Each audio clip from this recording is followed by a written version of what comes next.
राम राम। आज मैं आपको बताऊंगा पत्थर से बने हुए भवनों का वास्तु विश्लेषण। प्राचीन समय में भारतीय राजा महाराजा अपने किले, राजमहल, रंगमहल, मंदिर, स्तूप, बावड़ी का निर्माण इस प्रकार करवाते थे कि वहाँ उनका भवन भव्य दिखाई देने के साथ साथ उसमें मजबूती और स्थायित्व भी हो। इस भव्यता को मजबूती प्रदान करने के लिए निर्माण में बड़े बड़े के पत्थर का उपयोग किया जाता था।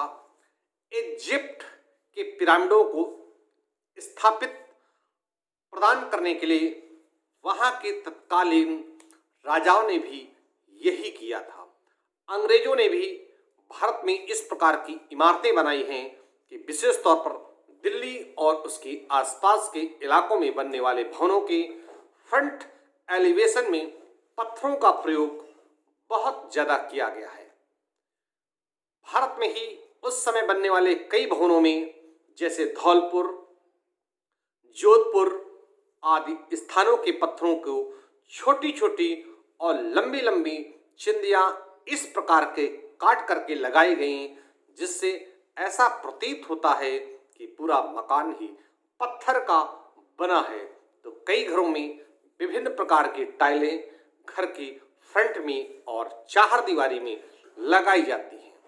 इस तरह पत्थरों से बने भवन लंबे समय तक टिके तो रहते हैं, लेकिन उसके मालिक बदलते रहते हैं, अथवा यह कहें कि ऐसे हालात बनते हैं कि मालिक बदल जाते हैं। जैसे वहाँ पर थोड़े समय के लिए कोई यात्री आया, रुका, ठहरा और चला गया। आप गौर करेंगे, डाक बंगले, भारत सरकार के गेस्ट हाउस या इसी प्रकार पत्थरों के बने भवन लंबे समय रहने के लिए नहीं होते, क्योंकि इसमें रहने वालों को इसे छोड़ करके बाहर शीघ्र निकलना भी होता है। यदि वो व्यक्ति किसी हालात के तहत लंबे समय तक वहाँ पर रुक भी जाए, तो ऐसे में चाहे वो व्यक्ति यात्री हो अथवा राजा हो, उसे बहुत कठिनाइयों का सामना करना पड़ता है। यानी कि कुल मिलाकर के उस पर मुश्किलें आती हैं, उसे कमाने के स्रोत बड़े कठिन होते हैं और जो भी कमाया जाता है वो बिना किसी कारण के खर्च हो जाता है। पत्थर के बने मकान, दीवार तथा स्टोन पिलर का प्रतिनिधित्व भारतीय ज्योतिष शास्त्र का मंगल ग्रह करता है। शनि और राहु भी वहाँ पर रहने वालों के लिए जो उसके अंदर सीमेंट लगाते हैं, वो शनि और राहु का प्रतीक होता है।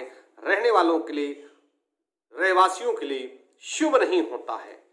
यदि ऐसे पत्थरों से बने मकानों में अंधेरा हो तो वहाँ पर भूत प्रेत, नकारात्मक चीजें आती हैं, अथवा यूं कह सकते हैं ऐसे घरों में भूत प्रेत होने का एहसास होता है।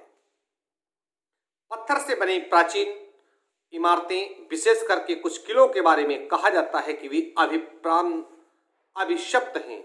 वहाँ कोई अनहोनी घटना घटी है और जब उसका वास्तु विश्लेषण किया जाता है तो पाते हैं कि पुराने जमाने में ज़्यादातर बड़े निर्माण कार्य लाल पत्थरों से ही किए गए हैं, जो कि मंगल का प्रतिनिधित्व करते हैं। और ऐसे किलों की बनावट में यदि किसी प्रकार का वास्तु दोष रहा है तो उन दोषों से उत्पन्न होने वाले प्रभाव का सामना वहां रहने वालों को, रहवासियों को करना पड़ता है। यदि किसी भवन के नैऋत्य कोण में दोष रहा है तो निश्चित रूप से उन्हें शत्रुओं का सामना करना पड़ता है। कई बार अपने से ज्यादा शक्तिशाली शत्रुओं के दबाव में आना पड़ता है और हालात के तहत हथियारों का उपयोग भी किया जाता है। मित्र राजाओं से भी जाने अनजाने में विवाद हुए और कई बार मुश्किलों में फंसना पड़ा। शत्रुओं के द्वारा मान सम्मान में कमी, क्योंकि नैऋत्य कोण का प्रतिनिधित्व राहु करता है। राहु मंगल का ये संयोग इस प्रकार के हालात पैदा करता है। कई वास्तुविदों का देश भर में चर्चा करें तो अलग अलग वक्तव्य आता है कि पुराने जमाने में सभी के लिए राजमहल, मंदिर, स्तूप, बावड़ी, रंगशाला आदि के निर्माण वास्तु सिद्धांतों के अनुरूप किए गए हैं, किंतु वो पूर्णतः गलत भी साबित होते हैं। ज्यादातर निर्माणों में कहीं न कहीं कोई न कोई वास्तु दोष है, इसलिए उसमें रहने वाले वास्तु दोष के अनुसार अपने जीवन में विभिन्न प्रकार की कठिनाइयों और हादसों का लोगों को सामना करना पड़ता है। जब तक मनुष्य के ग्रह अच्छे रहते हैं तब तक वास्तु दोष का प्रभाव जीवन पर नजर नहीं आता है। जैसे ही ग्रह दशा निर्बल पड़ने लगती है तब वास्तु सिद्धांतों के विपरीत बने भवन में रहने वाले लोग अनेक प्रकार के दुख कष्टों से ज्यादा पीड़ित होते हैं। इसके विपरीत यदि मनुष्य वास्तु के अनुसार बने भवन में रहता है तो उसके ग्रह भी निर्बल हो तो उसका जीवन सामान्य ढंग से सुख शांति के साथ व्यतीत होता है। पत्थर अहंकार का प्रतिनिधित्व करता है और मिट्टी अध्यात्म एवं पवित्रता का प्रतिनिधित्व करती है, और ऐसे में पत्थर आपको निश्चित रूप से अहंकारी बनाता है और मिट्टी धार्मिक पवित्रता प्रदान करती है। मिट्टी का प्रतिनिधित्व ग्रह बुध ग्रह है और वो मकान जिन्हें मिट्टी से जोड़ करके बनाया जाता है वहां बुध और मंगल का मिला जुला रूप देखने को मिलता है। ये किसी घर के सामने पत्थर का बना आशियाना हो तो उस घर में रहने वाले परिवार कभी भी किसी भी तरह की तरक्की नहीं कर पाते। उनके बच्चों की पढ़ाई में बहुत ही विघ्न बाधाएं आती हैं तथा उन्हें शत्रुओं से भी तकलीफ होती है।